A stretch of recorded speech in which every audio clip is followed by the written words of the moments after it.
वही ला मकां के मकी हुए, सर अर्श तख्त नशी हुए।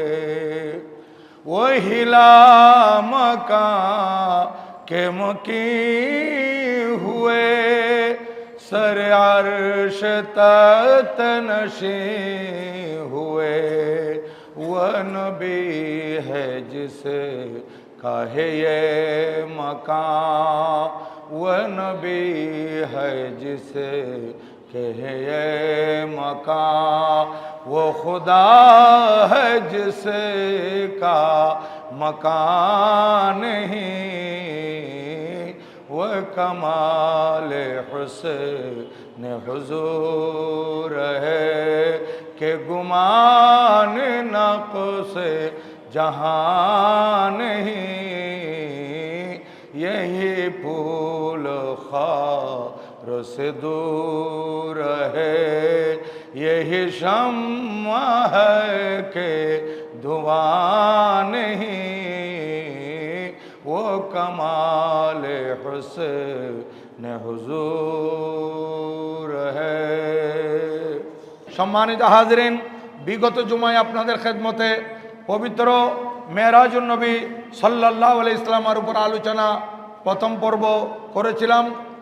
আজ দ্বিতীয় পর্ব আলোচনা করার লক্ষ্যে পবিত্র কুরআনুল কারীমের ২৭তম পারা সূরাতুন নজম এর ৮ এবং ৯ নম্বর দুটি আয়াত আমি তেলাওয়াত করেছি, যেখানে আল্লাহ সুবহানাহু ওয়া তাআলা আল্লাহর প্রিয় মাহবুব সাল্লাল্লাহু আলাইহি ওয়াসাল্লামের মেরাজের আলোচনা করেছেন।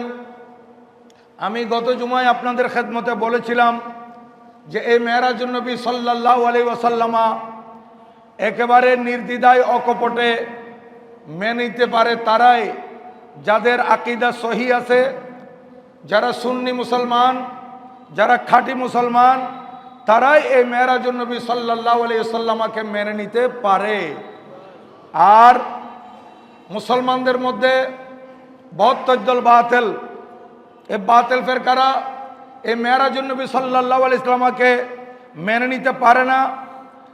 আমি বিগত জুমায় এটা ভাগ করে করে বলেছিলাম, কেউ এই পাঠ মানে, কেউ ওই পাঠ মানে, কেউ এতটুকু মানে, কেউ অতটুকু মানে, আবার কেউ বলে যে মেরাজ হয়েছে কিন্তু আল্লাহর সাথে দিদার হয় নাই। এভাবে বিভিন্ন ধরনের আপত্তি করে। তো এই ধরনের আপত্তি করবেই তারা যারা বাতিল, কারণ বাতিলরা বাতিল মতবাদ প্রচার করবে, এরা এদের মতবাদ প্রচার করবে, এরা এদের আকীদায় বিশ্বাসী হবে, এটাই স্বাভাবিক।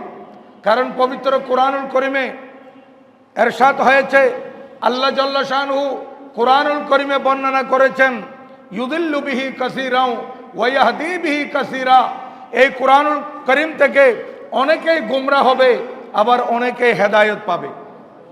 কুরআনুল কারীম পড়ে গোমরা হয়ে যাবে, এটা আমার কথা নয়, আল্লাহ সুবহানাহু ওয়া তাআলার কথা, আল্লাহ তাআলার বাণী, আল্লাহ তাআলার কালাম। তিনি নিজেই বলতেছেন আমার কোরআন পড়ে অনেকে গোমরা হবে। ইউদিল্লু বিহি কাসীরা, প্রথমে গোমরার কথা বলেছেন, পথভ্রষ্টদের কথা বলেছেন, তারপর আল্লাহ পাক সুবহানাহু ওয়া তাআলা ইরশাদ করেন ওয়া ইয়াহদি বিহি কাসীরা, এবং অনেকেই এই কুরআনুল কারীম থেকে হেদায়েত নেবে। তাহলে কারা হেদায়েত নেবে? যারা খাঁটি মুসলমান, সুন্নি মুসলমান। আর কারা গুমরা হবে? যারা বাতিল। এরা কোরআন শরীফ সামনে রাখবে, এই কোরআন শরীফ সামনে নিয়ে মানুষকে ধোঁকা দিবে। কিভাবে? এই কোরআন শরীফের আয়াত তেলাওয়াত করবে একটা, কিন্তু সে আলোচনায় চলে যাবে আরেক দিকে। অথবা কোরআন শরীফের আয়াত তেলাওয়াত করবে ঠিক, এটার অপব্যাখ্যা করবে, ভুল ব্যাখ্যা করবে মানুষদেরকে ধোঁকা দেওয়ার জন্য। এগুলো যুগে যুগে ছিল, আছে, থাকবে। কিন্তু আমরা যারা সত্যিকার অর্থে সুন্নি মুসলমান, আমাদেরকে এবং আমাদের পরিবার পরিজন, আমাদের সন্তান সন্ততি, আমাদের ছেলে মেয়েদেরকে এদেরকে দূরে থাকার জন্য নসিহত করতে হবে, বুঝাতে হবে। টুনটান সুন্দর দেখলে, মানুষ জমায়েত বেশি দেখলে যাতে সেদিকে ঝাঁপিয়ে না পড়ে। আপনাদের সন্তানদেরকে বুঝাবেন যারা বাতিল, কারণ এদের বক্তব্যে ফুটে উঠেছে যারা বারবার নবীজির শানে বেয়াদবি করে আসছে। নবীজির শানে যখন বেয়াদবি করবে, সে যত বড় মৌলবী হোক, তার সম্মান আমাদের জুতার সুতলা। আর যে আমার নবীজির প্রেম অন্তর ধারণ করবে, সে আমার মাথার মুকুট, তার সম্মান আমার মাথার উপরে। সে রাস্তার মুচিও হতে পারে, যেটা আল্লামা শহীদ নুর ইসলাম ফারুকী সাহেব বলেছিলেন জামিয়ার জুলুসের ময়দানে, যে রাস্তার একটা মুচি যে অন্তরে আমার নবীজির প্রেম ধারণ করে, সে তার সম্মান আমার মাথার উপরে। আর যে আমার নবীজির শানে গোস্তাখি করে, বেয়াদবি করে, সে যত বড় আলেম হোক না কেন, তাকে আমি আমার জুতার সুতলা ছাড়া আর কিছু মনে করি না। এই বাতিলদের স্থান জুতার নিচে। যাই হোক, এই মেরাজুন নবী সাল্লাল্লাহু আলাইহি ওয়াসাল্লাম সম্পর্কে আমি গত জুমায় আলোচনা করেছি, আজকে আলোচনা করব। এই মেরাজুন নবী সাল্লাল্লাহু আলাইহি ওয়াসাল্লাম, এটা কেন আল্লাহ পাক সুবহানাহু ওয়া তাআলা করেছেন? আমার আল্লাহ সুবহানাহু ওয়া তাআলা কোরআনুল কারীমে ইরশাদ করেছেন, লিনুরিয়াহু মিন আয়াতিনা। আমি আল্লাহ আমার মাহবুব নবীকে প্রমাণ করাইছি আমি আল্লাহর সৃষ্টির আশ্চর্যতম নিদর্শনগুলো দেখানোর জন্য।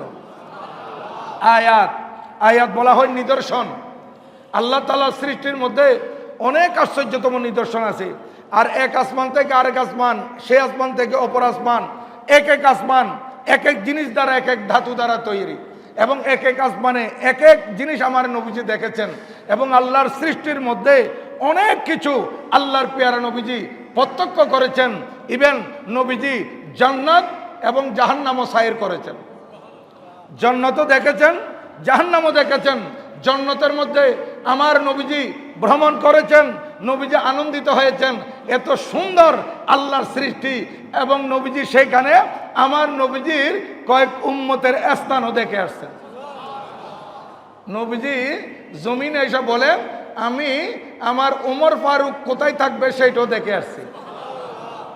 দেখেন, আর নবীজি বলেন, আমি জান্নাতে আর আমার সাহাবী হারেসা বিন নুমান জমিনে, আমি জান্নাতের মধ্যে হারেসা বিন নুমানের কোরআন শরীফের তেলাওয়াত শুনতেছি।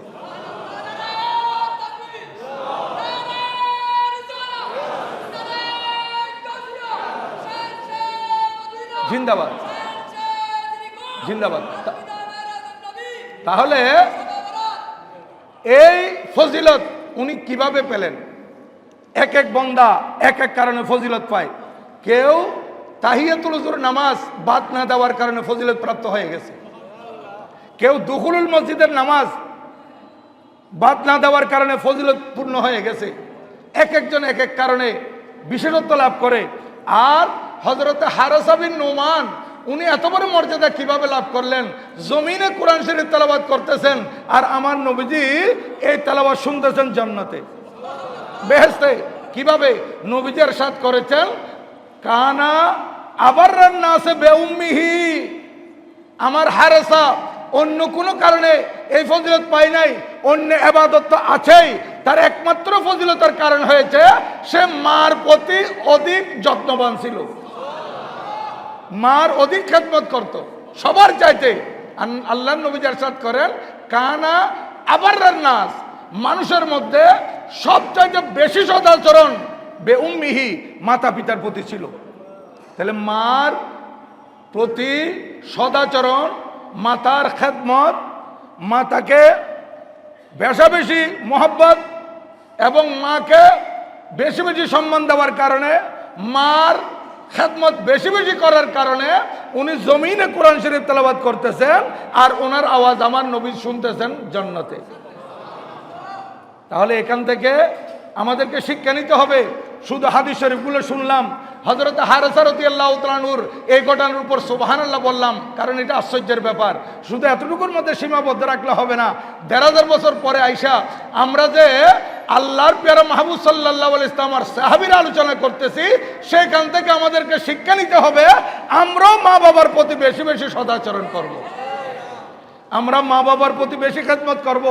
তারপরে না আপনার এই হাদিসের উপর আমল হবে। নতুবা শুধু ওয়াজ শুনলাম, সুবহানাল্লাহ বললাম, আলহামদুলিল্লাহ বললাম, আবার বাড়িতে গিয়ে মা বাবাকে ইজ্জত দিলাম না, মাকে একেবারে খোঁজ খবর নেওয়া বাদ দিয়েছি, যে তার মধ্যে রয়ে গেলাম, তাহলে আমি আগে যেরকম ছিলাম সেরকম থেকে গেলাম। নয়, হাদিস শরীফ, কোরআন শরীফ এগুলো কেন বর্ণনা করা হয়? এগুলো বর্ণনা করা হয় এই কারণে, যাতে করে এখান থেকে আমরা উপদেশ হাসিল করতে পারি এবং আমরা নসিহতগুলো গ্রহণ করি এবং আমল করি। যাই হোক, আমার নবীজি জাহান্নামও ভ্রমণ করেছেন। জাহান্নামের যে যে ভয়াবহ অবস্থা নবীজি দেখেছেন, এগুলো কয়েক জুমা বর্ণনা করলে কোনো শেষ হবে না। আমি আজকের জুমায় সংক্ষেপে এতটুকু বলবো, আল্লাহর পেয়ারা মাহবুব নবীজি যারা দুনিয়ার মধ্যে সুদ গ্রহণ করে তাদের কি শাস্তি হবে, যারা দুনিয়ার মধ্যে ঘুষ গ্রহণ করে তাদের কি শাস্তি হবে, যারা এই পৃথিবীতে মদ্যপান করে, শরাব পান করে তাদের কি শাস্তি হবে, যারা বন্দার হক নষ্ট করে তাদের কি শাস্তি হবে, যারা মানুষের উপর জুলুম করে তাদের কি শাস্তি হবে, যেই নারীরা বেপরদা চলে তাদের কি শাস্তি হবে, এসব আমার নবীজি প্রত্যক্ষ করেছেন এবং নবীজি আমাদের কাছে আসে বর্ণনা করে দিয়েছেন, যাতে করে আমরা সুদ থেকে দূরে থাকি, ঘুষ থেকে দূরে থাকি, জুলুম থেকে দূরে থাকি, অন্যায় থেকে দূরে থাকি, আমাদের মা বোনেরা পর্দার উপর থাকে। এই জন্য নবী যেগুলো আলোচনা করেছেন।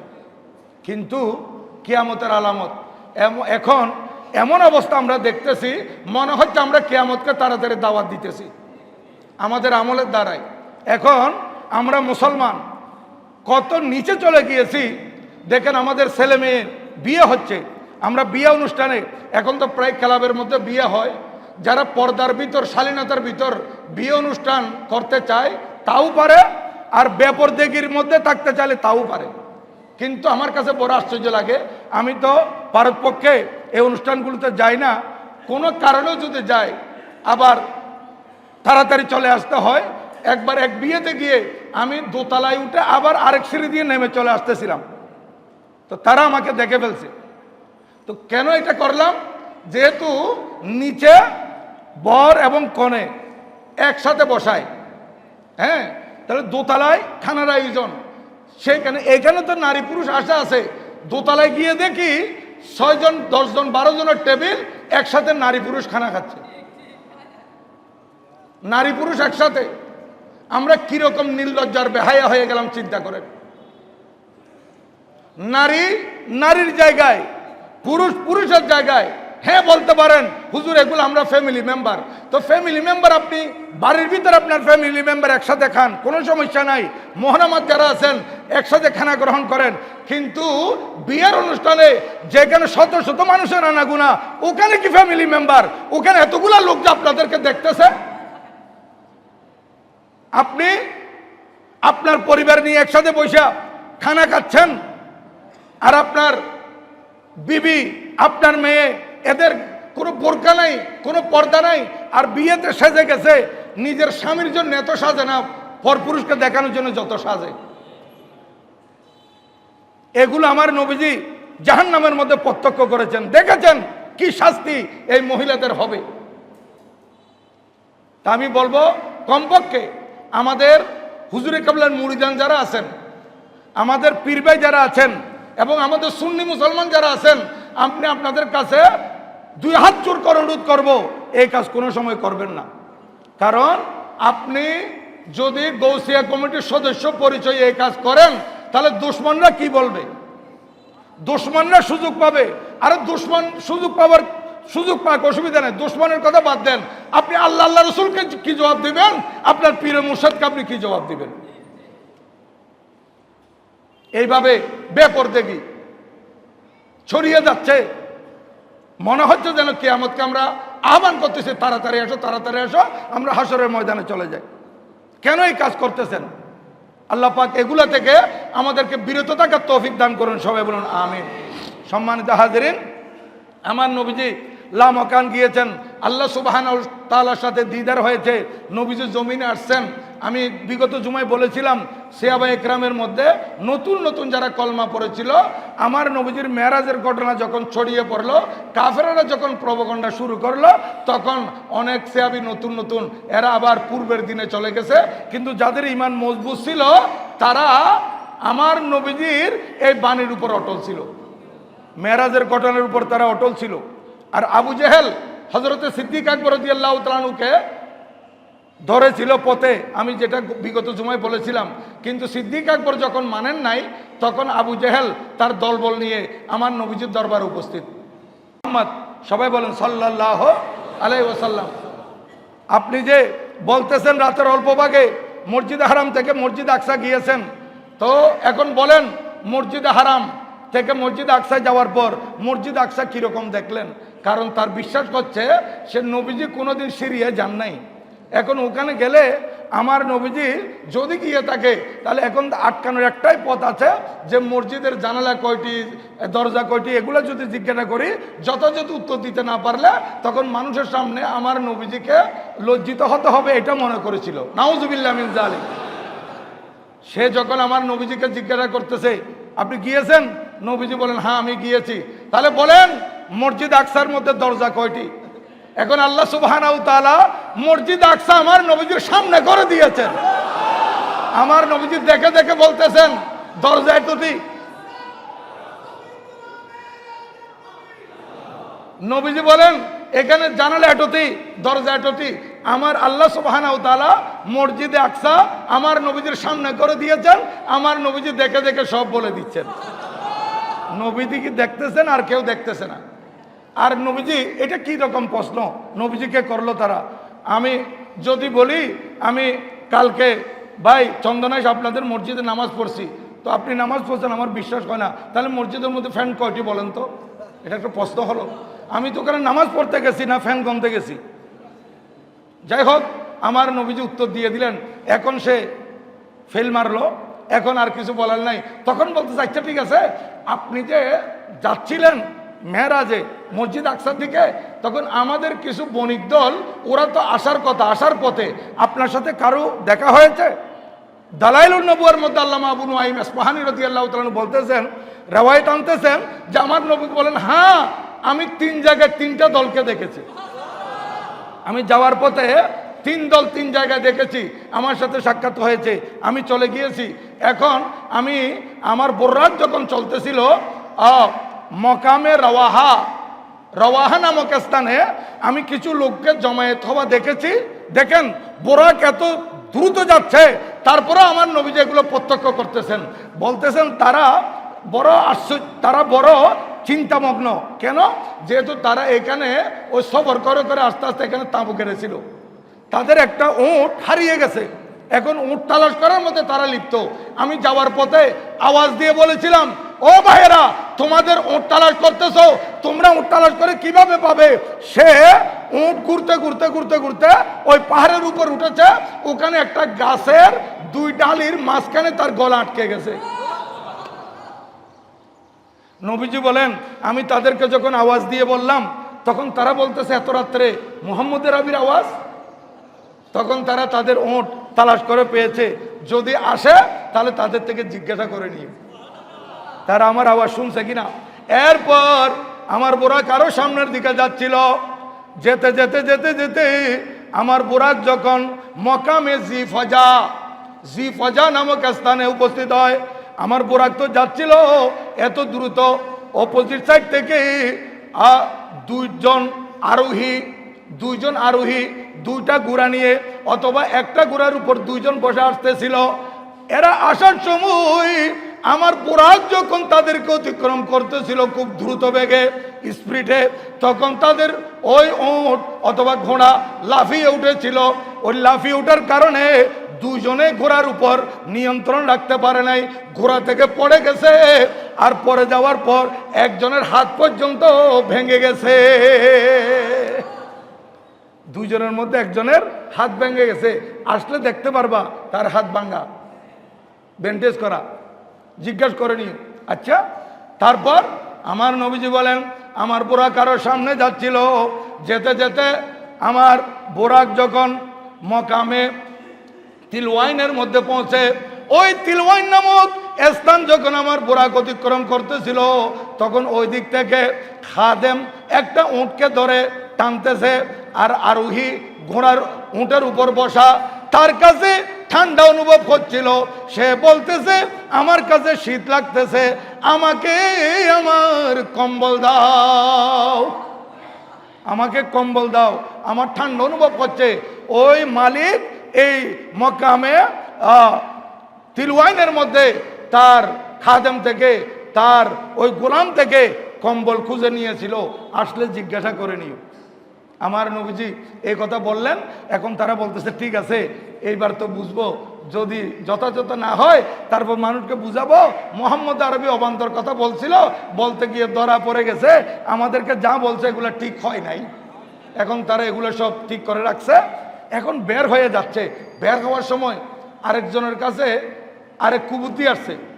সে বলতেছে আচ্ছা ঠিক আছে, 3 দল তো আসতেছে, উনি দেখা করছেন, উনি তো গিয়ে চলে আসছেন বলতেছেন। এখন যাদেরকে যাদেরকে দেখছে ওরা কারা কোন টাইমের মধ্যে মক্কা শরীফ ইন করতেছে এটা একটু জিজ্ঞাসা করি। মক্কা শরীফ ঢুকবে।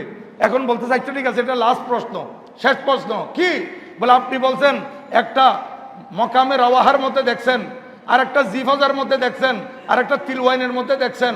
বলেন দেখি কারা কোন সময় মক্কা শরীফ এসে পৌঁছবে? আমার নবীজি উত্তর দিলেন, শোনো, যেটা মকামে রওয়াহার মধ্যে দেখেছি, আগামীকাল পূর্ব আকাশে একদিকে সূর্য উদিত হবে, উদিত হতে হতেই ওই কাফেলা মক্কা শরীফে প্রবেশ করবে। ঢুকতে সূর্য উদিত হতে তারা ঢুকে যাবে। আচ্ছা, দ্বিতীয় কাফেলা নিসফুন নাহারের সময় সূর্য যখন স্থির হবে তখন এই কাফেলা, দ্বিতীয় কাফেলা ঢুকে যাবে। তৃতীয় কাফেলা বলতেছে তৃতীয় কাফেলা সূর্য অস্তের আগে আগে চলে আসবে। এখন এরা বলতেছে এবার ভালো করে আটকে ফেলছি। ওরা মনে করতেছে আর কি এখন আটকে ফেলছি, এখন যদি যথাসময় না আসে তারপরেও বলবো যে আপনার কথা ঠিক হয় নাই। এখন আবু জেহেল এর রাতটা অতিক্রম করার দেরি, এর রাত্রিতেই তার দলবল নিয়ে সে একটা পাহাড়ের চূড়ায় বসে গেছে। আর হযরতে সিদ্দিক আকবর যখন জানলেন এর একটা পাহাড়ের চূড়ায় বসে গেছে, সিদ্দিক আকবর রাদিয়াল্লাহু তাআলা আনহু ওনার সঙ্গীদেরকে নিয়ে উনি আরেকটা পাহাড়ের উপর বসলেন। এখন সূর্য উদয় দেখবে, এদিকে সূর্য উদিত হবে, ওদিকে কাফেলা ঢুকবে।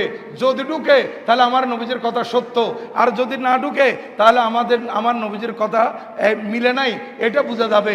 এখন এরা বসে আছে, সূর্য উদিত হচ্ছে, সূর্য অর্ধেক উঠে গেছে, আকাশ ফর্সা হয়ে গেছে।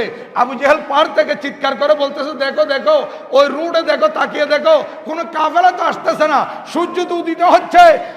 হযরতে সিদ্দিক আকবর রাদিয়াল্লাহু তাআলা আনহু অপর পাহাড়ের চূড়া থেকে বলতেছে, আই আবু জেহেল, তোর খেয়াল তো সূর্যের দিকে, কাফেলার দিকে নাই, সূর্য উঠতেছে, ওই কাফেলা চলে আসছে, দেখ দেখ কাফেলা চলে আসছে, একটু কাফেলার দিকে তাকা, শুধু সূর্য কেন তাকিয়ে আছিস? কাফেলা ঢুকে গেছে। এখন আবু জেহেল আওয়াজ নাই, যথাযথভাবে প্রমাণ পেয়ে গেল।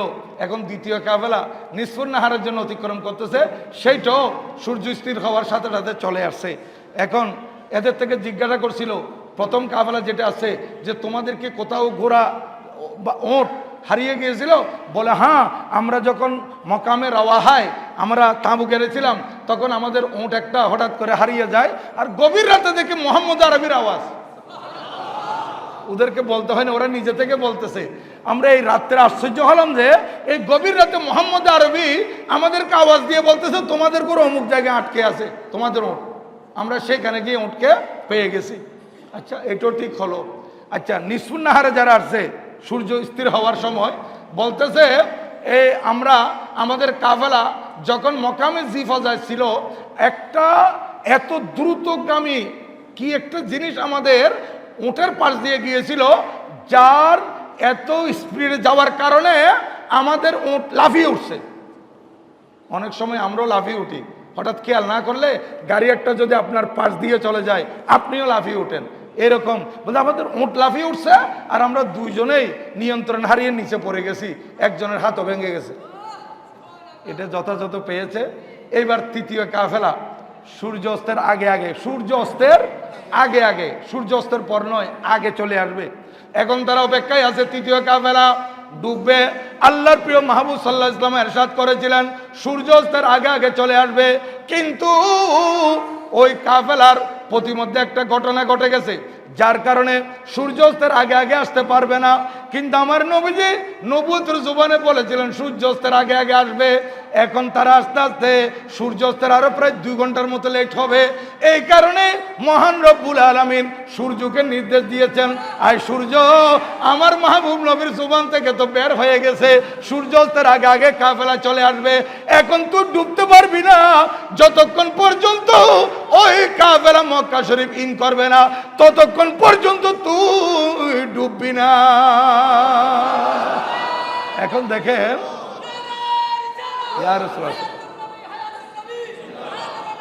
এখন দেখেন সূর্য অস্ত যাচ্ছে না। এখন এক জায়গার উপর যদি সূর্য দাঁড়িয়ে থাকে, আপনারা গড়ি দেখবেন বারবার, কিরে সূর্য যাচ্ছে না কেন, ডুবতেছে না কেন, ডুবতেছে কেন, টাইম হচ্ছে কেন। আর 1-2-3 মিনিটের ব্যাপার নয়, 2 ঘন্টার ব্যাপার। মানুষ অস্থির হয়ে গেছে, সূর্য ডুবতেছে না, সূর্য ডুবতেছে না। চতুর্দিকে আওয়াজ উঠে গেছে, কি ব্যাপার আজকে সূর্য ডুবছে না কেন, টাইম তো অতিক্রম হয়ে গেছে সূর্য ডুবার, এখন তো আসার টাইম প্রায়, এখনো সূর্য ডুবতেছে কেন, সূর্য তো আকাশে দেখা যাচ্ছে। এ দেখতে দেখতে এরা মানুষ বলা বলি করতে করতে যখন কাফেলা মক্কা শরীফ ঢুকছে, সূর্য আস্তে করে ডুবছে। এরা আমার নবীজির কথাগুলো যথাযথভাবে পেয়েছে, তারপরেও কি আবু জেহেল মেনেছে? বলেন মেনেছে? এগুলো সব পাওয়ার পর বলতেছে, আগে বলছিল জাদুঘর, এখন বলতেছে বড় জাদুঘর। তার পরিবর্তন এতটুকু আসছে, কিন্তু যারা ইমানদার তারা মেনে নিয়েছে। হ্যাঁ দেখেন, আর আমার নবীজি একটা কাফেলা পাঠিয়েছিলেন, ডেলিগেট কোথায়? কাইসারের রুমের কাছে, রুমের বাদশার কাছে ইসলামের দাওয়াত দেওয়ার জন্য। এই দলনেতা ছিলেন হযরত দাহিয়াতুল কলবি রাদিয়াল্লাহু তাআলা আনহু। এই দাহিয়াতুল কলবি রাদিয়াল্লাহু তাআলা আনহু উনি যখন পৌঁছলেন ওনার দলবল নিয়ে, সেইখানে হযরত আবু সুফিয়ান রাদিয়াল্লাহু তাআলা আনহু, এখন আমাকে ইজ্জত করে কথা বলতে হবে, সেই সময় উনি কলমা পড়েন নাই। হ্যাঁ, ওই ঘটনার সময় কলমা পড়েন নাই, কিন্তু পরে যেহেতু কলমা পড়ে আমার নবীজি সাহাবী হয়ে গেছেন, এখন আর কোনো অন্যভাবে কথা বলার সুযোগ নাই। এই জন্য বলতেছে হযরত আবু সুফিয়ান রাদিয়াল্লাহু তাআলা আনহু সেখানে উপস্থিত ছিলেন। এখন কাইসারের রুমের দরবারে যখন আমার নবীজির প্রতিনিধি দল পৌঁছলো, ওনারা আমার নবীজির সম্মান বর্ণনা করতেছেন। এই সম্মান বর্ণনা করতে গিয়ে হযরত আবু সুফিয়ান রাদিয়াল্লাহু তাআলা আনহু কলমা পড়েন নাই, আমার নবীজির বিপক্ষে অবস্থান করতেছেন। তখন তিনি চিন্তা করলেন, আমি ব্যবসার জন্য আসছি, আমার সাথে অনেক লোকজন আছে, এই সুযোগে আমি কাইসারের রুমকে আমি ভুল মেসেজটা ঢুকে দিতে পারি কিনা দেখি, আমি অন্যদিকে ডাইভার্ট করতে পারি কিনা দেখি, কারণ ওরা যেভাবে তাদের নবী তারিফ করতেছে এ তো কলমা পড়ে ফেলবে, আমি যদি কলমা থেকে দূরে রাখতে পারি দেখি। তখন আবু সুফিয়ান রাদিয়াল্লাহু তাআলা দাঁড়িয়ে গেলেন যে, বাদশা জাহাপনা, আমার একটা কথা আছে। কি? বলে, এতক্ষণ পর্যন্ত এই মোহাম্মদ আরবির যে তারিফ করতেছে উনি আমার বাতিজা হয়। আচ্ছা, তাই আমি ওনার ব্যাপারে আপনাকে কিছু কথা বলতে চাই যেগুলো অবান্তর কথা। এটা নবী হিসেবে কেমনে মানা যায় বলেন এরকম কথা হলে? বলে কীরকম? হযরত আবু সুফিয়ান রাদিয়াল্লাহু চিন্তা করতেছেন, আমাকে কথাগুলো ঠিকভাবে বলতে হবে, আবার এমন কোনো কথা যাতে না হয় যাতে আমাকে ভুল বুঝে। এজন্য উনি বলতেছেন, ওদের থেকে জিজ্ঞাসা করেন ওদের নবী নাকি মেরাজে গিয়েছে, রাতের অল্প ভাগে মসজিদ হারাম থেকে মসজিদ আকসা অতিক্রম করে চলে আসছে, এটা কি মানা যায়? আপনি বলেন। এই কথা বলতেই সে উপস্থিত শ্রোতাদের মধ্যে দুনিয়ায় ঈসাইয়ত খ্রিস্টান জগতের একজন বড় পপ, বিশ্ববিখ্যাত পপ পাদ্রী উনি ছিলেন, উনি দাঁড়িয়ে গেলেন, বাদশা জাফর আমার কথা আছে। যে পপ বলেন আপনি? বলে, হ্যাঁ, এই যে মেরাজের কথা বলতেছে এটার প্রমাণ আমার কাছে আছে। খ্রিস্টান বলতেছে এটার প্রমাণ আমার কাছে আছে। কি প্রমাণ আপনার কাছে আছে বলেন? বলে, আমি তো আসমানি কিতাব অনেক পড়েছি, আসমানি কিতাবের মধ্যে পড়তে গিয়ে আমি আখির জামানার নবীজির মেরাজের ঘটনাও পড়েছি। তো মেরাজের ঘটনা যেদিন হচ্ছিল সেদিন আমি তো প্রতিদিন বাইতুল মকদ্দাসে নামাজ পড়ি, নামাজ পড়ে আমার দায়িত্ব হচ্ছে সবাই চলে যাবে, আমি ইবাদত শেষ করে, আমি নামাজ মানে ওদের ইবাদত আর কি, উপাসনা শেষ করে আমি দরজা বন্ধ করে বাসায় চলে যাই। কিন্তু একটা রাত আমি দেখলাম, হঠাৎ করে আমার ইবাদত বন্দেগী শেষ, আমি দরজা বন্ধ করব, সব দরজা বন্ধ করেছি, কিন্তু বাপ মোহাম্মদ আমার নবীজির নামে দরজা সাল্লাল্লাহু আলাইহি ওয়াসাল্লাম, ওই দরজাটা আমি বন্ধ করতে চাচ্ছি, কিন্তু কোনো রকমেই আমি দরজাটা বন্ধ করতে পারতেছি না। এখন আমি আরো লোকজন ডাকছি, ওরও চেষ্টা করছে, দরজা বন্ধ করতে পারে নাই। শেষ পর্যন্ত আমরা ব্যর্থ হলাম। সবাই আমাকে বলল, স্যার হুজুর আপনি চলে যান, কালকে সকালে প্রয়োজনে মিস্ত্রি এনে আমরা ঠিক করব। হ্যাঁ, তাই আমি চলে গেলাম। আর সে চলে যাওয়ার পর সকালবেলা আইসা দেখি আমি মিস্ত্রিও লাগে নাই, লোকজনের সাহায্য লাগে নাই, আমি প্রতিদিন যেভাবে দরজা বন্ধ করি সেইভাবে ধাক্কা দেওয়ার সাথে সাথে দরজা বন্ধ হয়ে গেছে। এখন আমি তারপর বের হলাম যে আখরি জামানার নবীর যদি মেরাজ হয়, ওনার বোরাক এখানে একটা বড় পাথরের মধ্যে রশি দিয়ে বাঁধবে। এখন আমি সেইটা দেখার জন্য বের হয়েছি, দেখছি যে বড় একটা পাথর, মাঝখানে ছিদ্র, ওই ছিদ্রের মধ্যে বোরাকের রশি বাঁধা হয়েছিল, সেই প্রমাণও সেখানে আছে।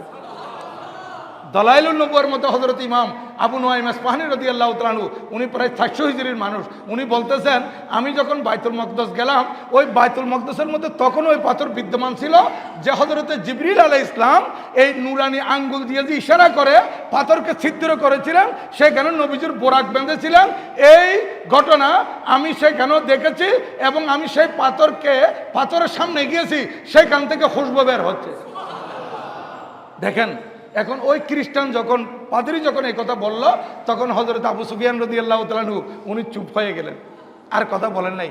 দেখেন আমার নবীজির মেরাজের আলোচনা কোথায় কোথায় হচ্ছে, যেখানে সব ইমানদার নয়, ইমান আনয়ন করার জন্য আমার নবীজি প্রতিনিধি দল পাঠিয়েছিলেন, সেখানেও যারা ইমান আনে নাই তারাও আমার নবীজির মেরাজের সাক্ষ্য দিচ্ছে। এই মেরাজুন নবী সাল্লাল্লাহু আলাইহি সাল্লাম, এটা হচ্ছে আল্লাহর কুদরত এবং আমার নবীর মুজিজা। এটা আমরা আলোচনা করব এবং আলোচনা চলতে থাকবে। কিন্তু বাতিল ফেরকারা এরা আমরা শত বুঝালে তারা কোনোদিন বুঝবে না, কারণ তাদের কলবের মধ্যে মোহর পড়ে গেছে। খতামাল্লাহু আলা কুলুবিহিম, আল্লাহ তাদের কলবের মধ্যে মোহর করে দিয়েছেন, তাদের কানের মধ্যে চোখের মধ্যে পর্দা করে দিয়েছেন। এরা এগুলো দেখবে না, এরা দোষ ত্রুটি খুঁজবে।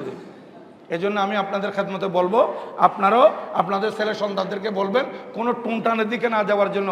গলা যত সুন্দর হোক, কণ্ঠ যত সুন্দর হোক, যার মুখ থেকে রসুল পাকের শানে বেয়াদবি শব্দ বের হয়েছে, তার এখানে গিয়ে আপনি যদি একজন যান, তাহলে আপনার যাওয়ার কারণে সেখানে একটা লোক বেড়ে গেল। কোনো বাতিলের ওখানে বাতিলের তফসিরে যদি আপনারা একজনও যান, একটা লোক বেড়ে যাবে। কীরকম মানুষ এসে দেখতে যায়, দেখতে যাওয়ার দরকারও নেই। ইমামে আজম আবু হানিফা রহমতুল্লাহের জমানায় একজন নবুয়তের দাবি করেছিল, বলে হুজুর আপনি দেখতে যাবেন? বলে আমি দেখতে কেন যাব, আমার নবীজি শেষ নবী, আমার নবীজির পরে কোনো নবী আসতেই পারে না, আমি দেখার তো প্রশ্নই আসে না। হ্যাঁ, তাহলে আমরা দেখতে যাওয়ার বা শোনার কোনো প্রশ্ন আসে না, কারণ এরা দুশমন রসুল। বারবার তাদের মুখ থেকে আমার নবীজির শানে বেয়াদবি শব্দ বের হয়েছে। এই পর্যন্ত নবীজির শানে কাউ বলে তওবা পর্যন্ত করে নাই, এবং তাদের পক্ষের কোনো লোক তার বিরুদ্ধে কোনো কথাও বলে নাই। এই জন্য আমরা তারা যে বাতিল, এটা আমাদের কাছে স্পষ্ট হয়ে গেছে। আমরা সেই জমায়েতের মধ্যে যেতে পারি না। আল্লাহ পাক সুবহানাহু ওয়া তাআলা আমাদেরকে আমাদের আকীদার উপর মজবুত রাখুন, সবাই বলুন আমিন। আমরা যাতে সুন্নি জামাতের উপর মজবুত থাকতে পারি, আমাদের পীর মশাইখ হযরতে কেরাম আমাদেরকে যে সবক দিয়েছেন, সেই সবকের উপর আমরা থাকতে পারি, এবং কোরআন সুন্নাহ আমাদেরকে যা বলেছে তার উপর আমল করে আমরা যাতে দুনিয়াতে যতদিন বেঁচে থাকি আমল করে শেষ নিঃশ্বাস ত্যাগ করতে পারি। আল্লাহ পাক সুবহানাহু ওয়া তাআলা আমাদেরকে সেই মতো চলার তৌফিক দান করুন, আমিন। ওয়া মা আলাইনা ইল্লাল বালাগ। ওয়া আসসালামু আলাইকুম ওয়া রাহমাতুল্লাহি তাআলা ওয়া বারাকাতুহু।